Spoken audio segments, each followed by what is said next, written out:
Grace and peace here. You may be seated. Grace and peace here, church from our Lord Jesus Christ.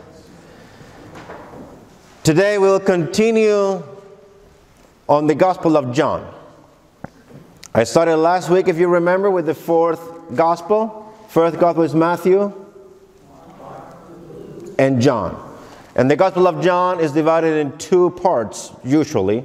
The first part called the Book of Signs. How many signs there are? 7 signs. The last sign, the resurrection of Lazarus. And then the second part of the Gospel of John that is called the Book of Glory. This text today is from the Book of Glory. This is my commandment, that you love one another as I have loved you. And that word, love, that's the word, key word for today. Love appears 39 times in the Gospel of John. That's a 3 and a 9. 39 times. From the beginning of the Gospel to the very end of the Gospel, and here hinged on chapter 15 as a commandment. Yes, love as a commandment. The love of God, the agape in the Greek. The Greeks, as you know, have 3 words for love. Eros, that is erotic love. That word does not appear in the Gospel. I don't know why. The second one is phileo, like Philadelphia, and it's brotherly, sisterly love from phileo and adelphi or adelpho, sister, brother, love. And agape, that is the most selfless, absolute, pure way, a manifestation of love. And when I say pure, I don't mean platonic love. I mean when you love someone without wanting anything back, without any personal interest, but that person's well-being. Like a mother loving a child. One way. Or I would say at my household, your mom will meet you 3/4 of the way. Because a mother just has that disposition, usually, to her children. So that's the love we're talking about. A love that will not meet you halfway, but a love that will meet you 3/4 of the way, and sometimes all the way. Sometimes all the way, because the agape is that kind of love that goes all the way to you. There's a story about a woman, a mother of a child in prison, a mother of a child in prison in California, LA. Single mother. She wasn't a person of means. The prison was far from her house, so it took her 7 buses to go from her home to the prison where her son was at. And every Sunday, she will take that journey of 7 buses to visit her son. The story is told by the son, who was in prison, gang member, who always felt the clog of shame, knowing that his mother was taking all the way 7 buses just to see him in prison for reasons that he understood were right because he did the wrong thing. And he felt himself a sinner. He felt himself a broken vessel. He felt himself unworthy. And every Sunday the mother will come 7 buses later to say, agape, I love you.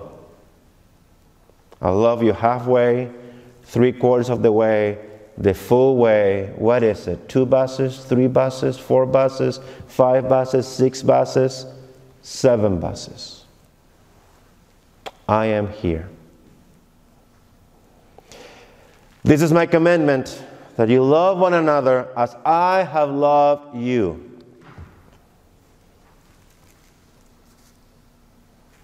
Now when we say the word commandment, love is not the first thing that comes to my mind. When I say the word commandment, first sounds like an imposition. Second sounds like something I would not like to do. And thirdly, reminds me of the 10 Commandments. Confirmation class. 10 Commandments. Are you feeling lucky today?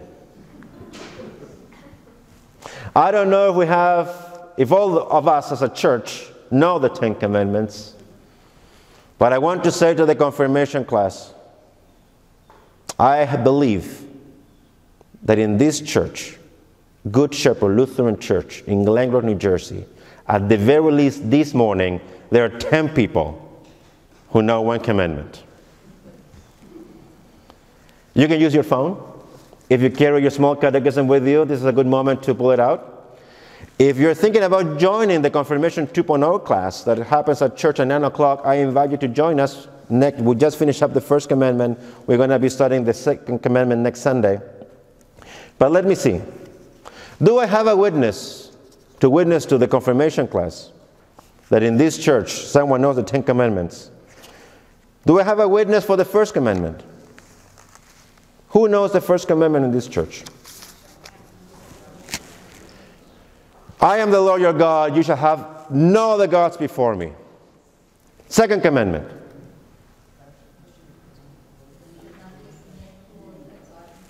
That's right. Say it like you mean it. You shall not take the name of your Lord in vain. Third commandment. Remember the Sabbath and keep it holy. Small catechism explanation. Most of the time you will see the 10 Commandments with Moses. Picture carrying 2 tablets. You will think 5 and 5 commandments. It's not. It's 3 and 7 traditionally. Why? Because the first 3 commandments we just covered have to do with your relationship with God. I am the Lord your God. Don't use the name of your Lord in vain. Remember the Sabbath. The other 7 commandments have to do with the relationship with each other. Chief of those commandments among each other is the 4th commandment. Honor your father and mother. 5th commandment. You shall not kill. 6th commandment. You shall not commit adultery. Fun word to say on Sunday morning. 7th commandment. You shall not steal. Thank you. 8th commandment. You shall not bear false witness. I like to say the word bear. I don't know why. 9th commandment. You shall not. That's right. And 10th commandment.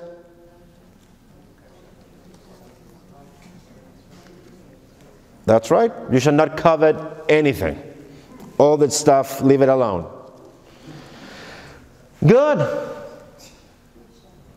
Good. We know the 10 Commandments. We can know them better, of course. Again, I invite you to join the Confirmation 2.0 class, 9 o'clock in the library. Good. We know them.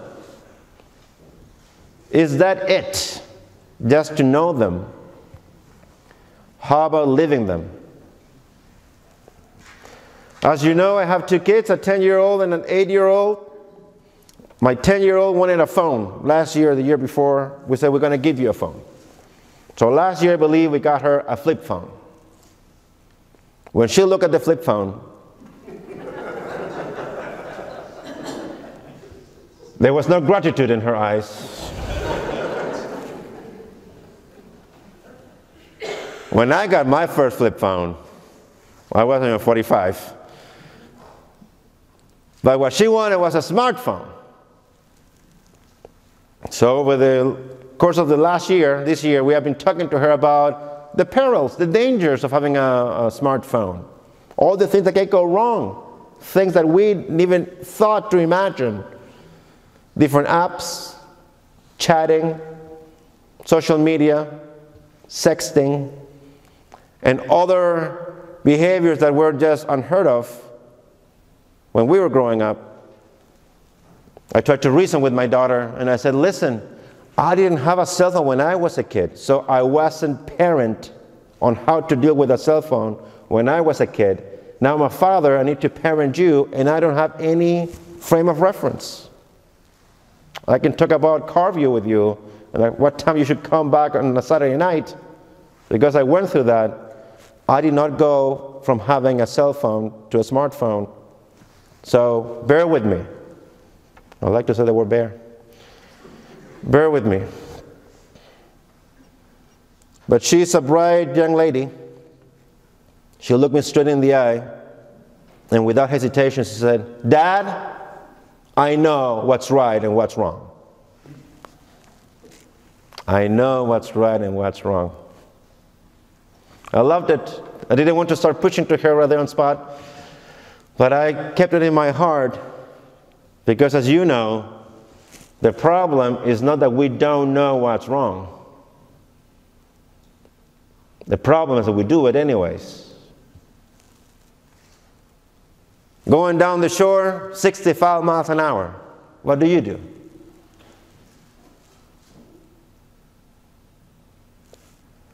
The problem is, as the Apostle Paul tells us, the good we want to do, we don't do. And the bad we don't want to do, that's what we do. So today, when we are receiving new members into this congregation, new people who are saying, "I believe, I want to be with you, I want to believe with you, I want this house to be my house of worship, I want to meet the God creator of heaven and earth in this place, I want to taste and see that the Lord is good every Sunday here with you." Into what community are we welcoming our new members in? Who are we? A bunch of good-looking people? Who are we?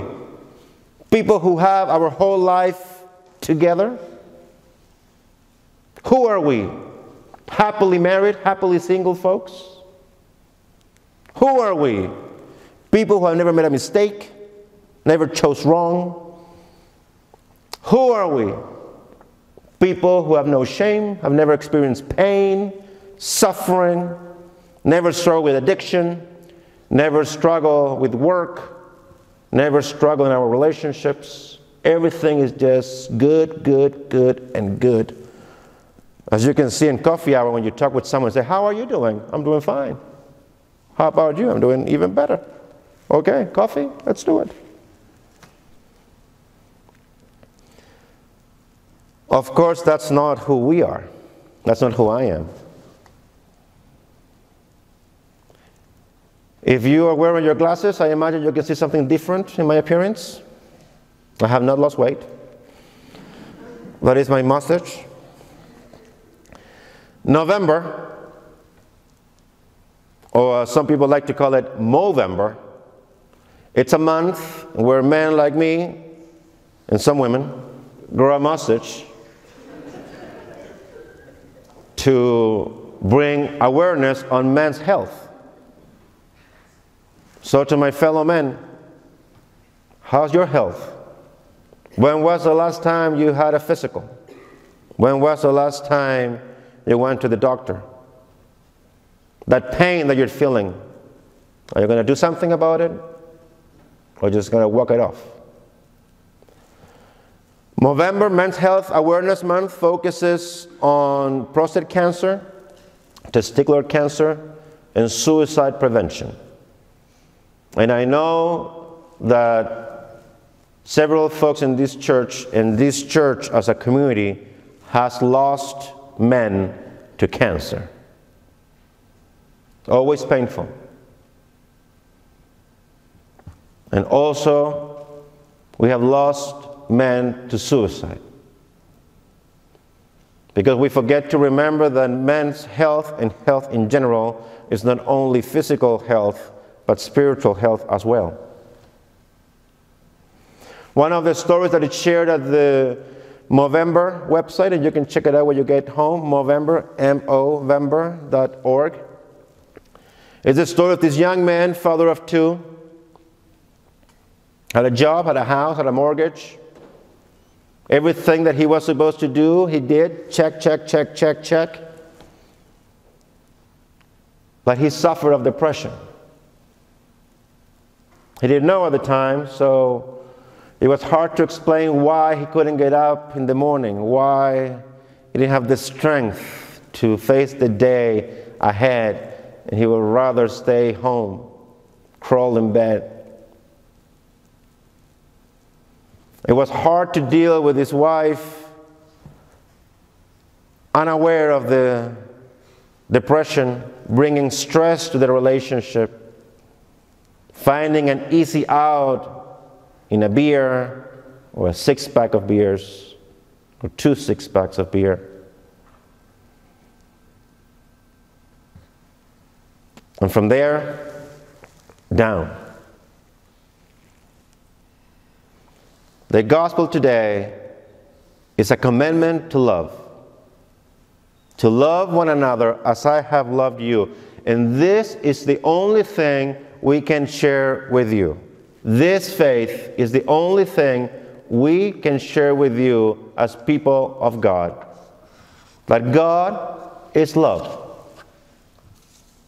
That God is love. And that God will find you wherever you are. Halfway, 3/4 of the way, or the whole way curled up in bed, struggling with depression, struggling with drinking, to bring you up, to save you, to heal you.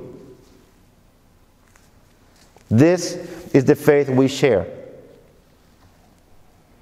So, to Owen, to Shirley, to Linda, and to Adam, we're going to join this church in a few minutes.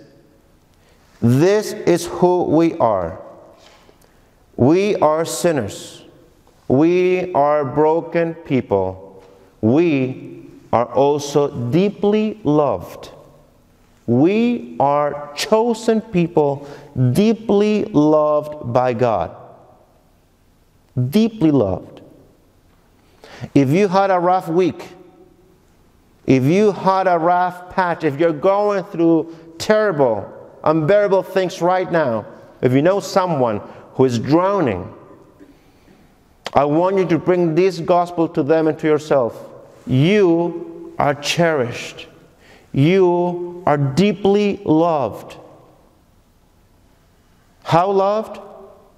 Well, we're in the Gospel of John, Book of Glory, chapter 15. But if you go back to the book of Signs, chapter 3, you will find John 3:16. For God loved the world, for God so loved the world that He sent His only Son, so whoever believes in Him will not perish and have eternal life. That's how deeply loved we are. And in that love, we are cherished, we are saved, and we are brought forward to love others as well. And if you fast forward now from chapter 3:16, for God so loved the world, to chapter 15, I give you a new commandment to love one another, to chapter 21, Gospel of John, eating breakfast with Jesus on the beach after the resurrection.